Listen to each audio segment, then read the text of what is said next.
Assalamualaikum warahmatullahi wabarakatuh. Kali ini kita akan membahas tentang manusia purba yang ada di Eropa. Jadi apa sih jenis fosil yang ditemukan di Eropa? Nah, ini kita bahas di pertemuan kali ini. Ada beberapa fosil manusia purba yang ditemukan di Eropa, tapi secara keseluruhan itu masih satu jenis. Jadi ada 3 fosil yang ditemukan. Kita bahas dulu yang pertama, yaitu Homo heidelbergensis. Jadi ini termasuk dari jenis Homo sapiens, yaitu manusia cerdas. Nah, si Homo heidelbergensis ini ditemukan di Jerman tahun 1908 oleh Dr. Otto Schockensack.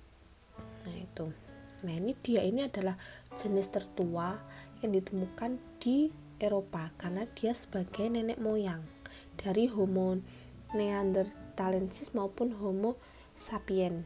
Jadi dia itu pendahulunya manusia purba yang ada di Eropa. Ciri-ciri fisiknya, karena dia jenis Homo, jenis manusia cerdas, dia itu mirip dengan manusia di masa sekarang.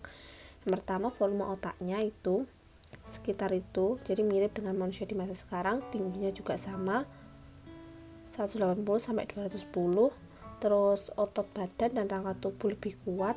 Kemudian disebut manusia raksasa karena dia tinggi, besar, terus ototnya tuh kuat. Cara hidupnya, yang pertama, dia termasuk dari Homo sapiens, sehingga kehidupannya itu lebih maju daripada jenis sebelumnya, yaitu Pithecanthropus atau manusia kera. Kemudian dia juga menggunakan alat-alat yang cukup maju untuk berburu seperti tombak, terus alat-alat yang lain. Kemudian jenis hewan buruannya itu ada badak, kuda nil, beruang, rusa, kuda, dan sebagainya. Jadi lebih besar daripada sebelumnya. Sebelumnya kan masih babi, terus kemudian ayam, kayak kecil-kecil gitu. Kalau ini sudah dia hewan buruannya cukup besar. Kemudian dia mampu menciptakan tombak, pentungan, dan lukisan di dinding gua. Jadi lebih maju daripada yang manusia kera tadi. Kemudian mengenal sistem penguburan jenazah. Jadi sudah mengenal yang namanya sistem kepercayaan. Karena dia percaya ada roh di sekitar mereka. Akhirnya mereka tuh berusaha untuk menguburkan orang yang mati itu dengan layak. Karena harapannya agar dia itu bisa hidup lebih baik di kehidupan selanjutnya. Kemudian bisa menggunakan bahasa yang sederhana. Kalau Pithecanthropus dia tidak bisa berbicara menggunakan bahasa. Kalau ini dia sudah mulai mengenal yang namanya bahasa. Kemudian dia juga bisa membedakan suara. Jadi suara kayak huruf A itu kayak gini gitu loh. Jadi huruf suara satu dengan suara yang lain tuh dia bisa membedakan. Nah, itu yang ada hubungannya dengan bisa menggunakan bahasa. Yang jenis kedua adalah Homo neanderthalensis. Nah, ini ditemukan di lembah sungai Neander, makanya dinamakan neanderthalensis. Di Jerman juga tahun 1856. Penemunya adalah Rudolf Virchow dan Fulford. Nah, ini juga sama seperti Homo heidelbergensis. Jadi Homo neanderthalensis itu juga termasuk dari Homo sapiens. Jadi manusia cerdas.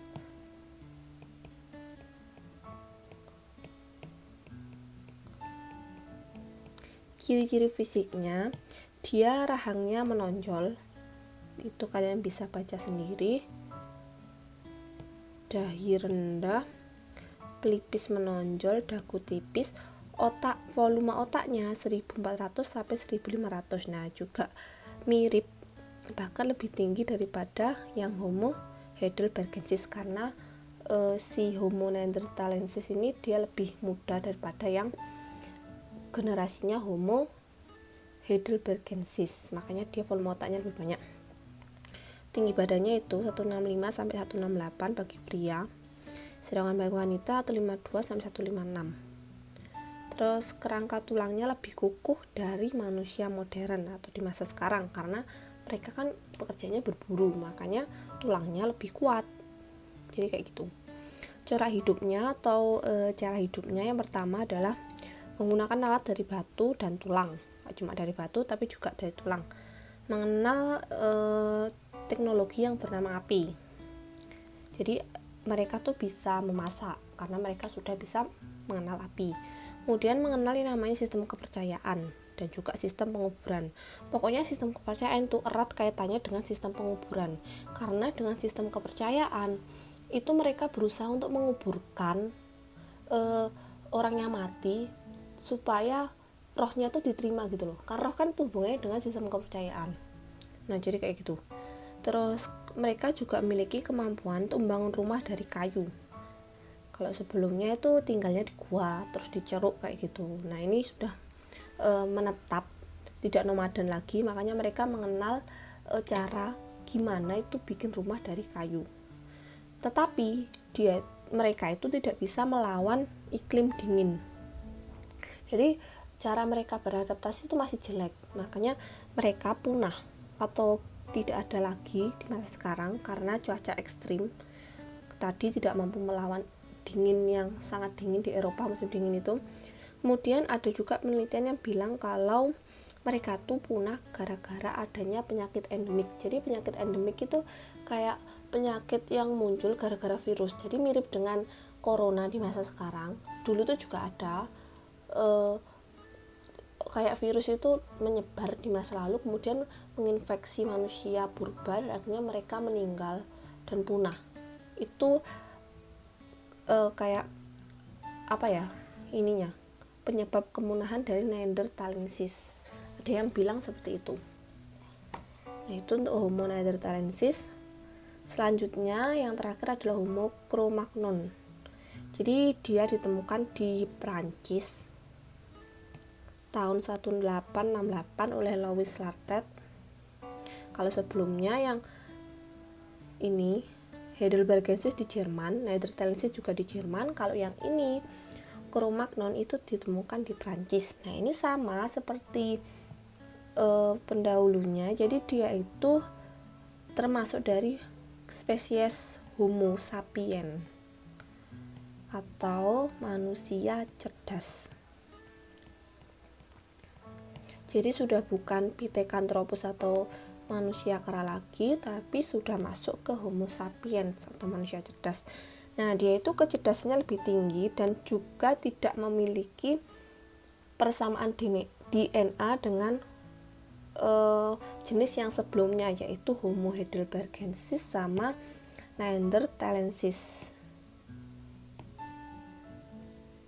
Jadi dia itu generasi yang beda.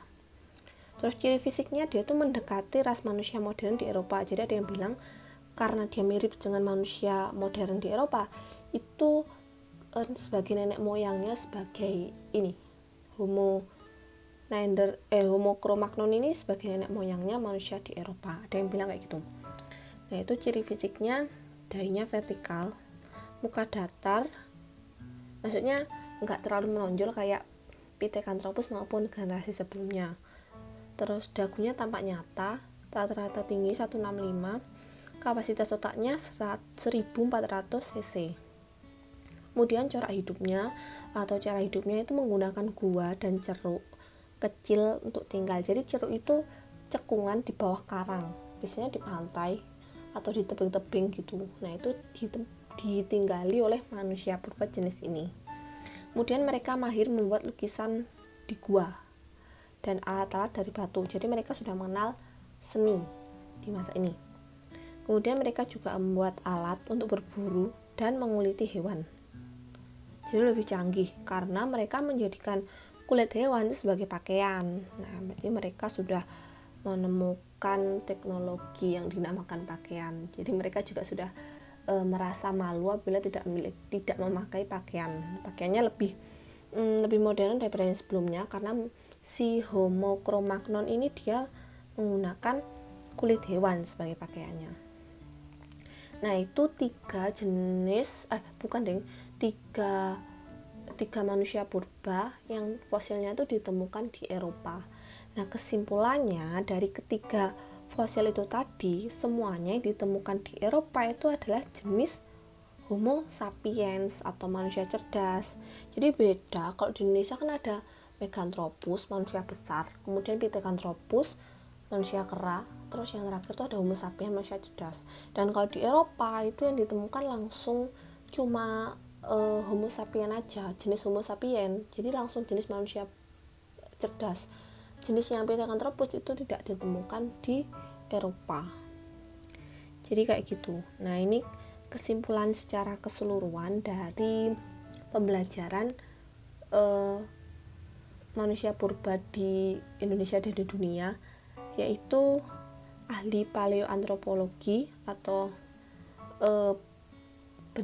orang-orang yang meneliti tentang benda kuno. Mereka tuh membagi evolusi manusia purba di seluruh dunia itu menjadi 3 kelompok. Yang pertama adalah tingkat pramanusia.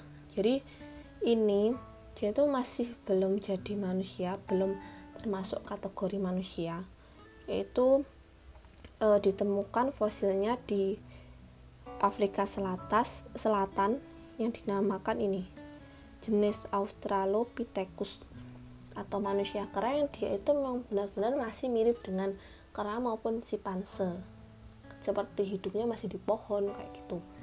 Terus yang kedua adalah tingkat manusia kera. Nah, ini sudah bisa berdiri tegak sehingga bisa berjalan seperti layaknya manusia. Ini jenisnya Pithecanthropus. Nah, ini contohnya kayak di Indonesia itu ditemukannya fosil Pithecanthropus. Dan yang terakhir itu tingkat manusia cerdas atau Homo sapiens.